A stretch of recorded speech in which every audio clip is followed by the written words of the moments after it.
समय चालई विधि निर्देश निमित्त मात्र सभिए मारी पारे से ही तारी पारे से ही आउ के तापरी नुहे। पोखरी कूआ ठारू यथेष्ट अधिक बड़ तथापि लोके कूआरू ही पानी पियंती कारण कूआर पानी पोखरी पानी ठारू विशुद्ध। ठीक सेहीपरि मनुष्य धन रे बड़ हेबा किछि बड़ कथा नुहे, तार विचार रे शुद्धता थिबा दरकार, ताहले से महान होई परिबो।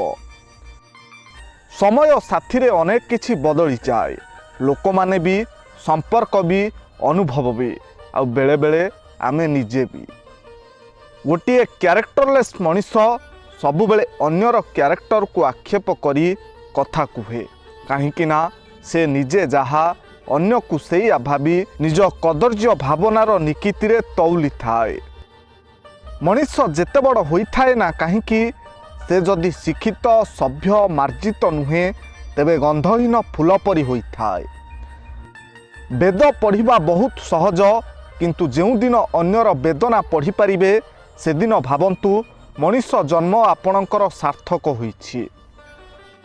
प्रकृत बंधु से नुहे जी आमको प्रत्येक कथारे बिना कारण रे विरोध और समालोचना करुथाए।